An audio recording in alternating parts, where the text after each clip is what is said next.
এখন যাচ্ছি পার্কে এবং সেটা যাচ্ছি ঝিনাইদহে করে।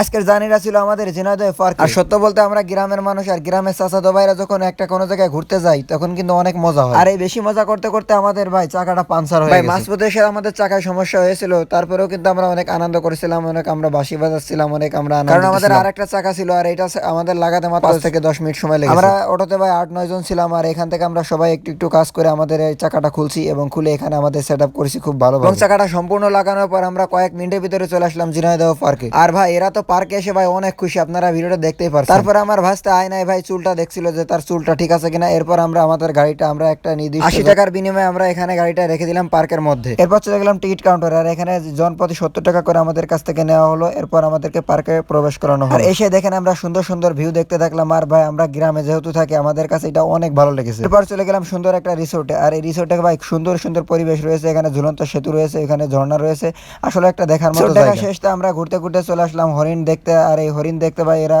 অনেক আগ্রহ করছিল, তাই ভাবলাম তাই একটু হরিণ দেখে। অবশ্যই এর আগে আমি 2 থেকে 3 বার হরিণ দেখেছি, তো আমি তাদেরকে নিয়ে আসলাম এবং এখান থেকে অনেকগুলো হরিণ আছে, আমরা হরিণগুলো ভালো করে হরিণ দেখা আমাদের শেষ হলো। এবার আমরা গেলাম একটা সৌদির মতো একটা জায়গা যেখানে খেজুর গাছ রয়েছে আর এখানে কিন্তু সুন্দর একটা উট রয়েছে, দেখতে মনে হচ্ছে সৌদি আরবের মতো। এরপর আমরা যে এখানে উঠলাম এখানে আমাদেরকে ছবি তুলতে দেওয়া হলো না, আমরা নেমে গেলাম। আর তারপর আমরা একটু হালকা পাতলা খাবার খেয়ে নিলাম। এই যে আমরা যে কজন ছিলাম প্রত্যেকে একটা হালকা পাতলা খাবার খেয়ে নিলাম। এরপর চলে গেলাম আমরা ঝুলন্ত সেতুতে। তারপর দেখলাম একটু ঝর্ণা, আর এই ঝর্ণার ওইখানে রয়েছিল ডলফিন মাছ। আর এখানে দেখেন কত সুন্দর এখানে নাগরদোলা রয়েছে। আর ওই যে ওই পাশে আপনারা দেখতে পাচ্ছেন কত সুন্দরভাবে ট্রেন চলে আসছে। আর এখানে সবচেয়ে চমৎকার বিষয় এখানে ভাই আপনি সুন্দর সুন্দর জায়গা পাবেন যেখানে আপনি টিকটক কিন্তু বানাতে পারবেন। তারপর চলে আসলাম স্পিড বোর্ডে। আর স্পিড বোর্ডে উঠে ভাই এত মজা পেয়েছি ভাই আপনাদেরকে আমি কখনো বোঝাতে পারবো না। আমাদের অনেক ঘোরা হয়ে গেছে আজকে এই পর্যন্তই। এখন আমরা বাড়ি চলে যাচ্ছি এই করে।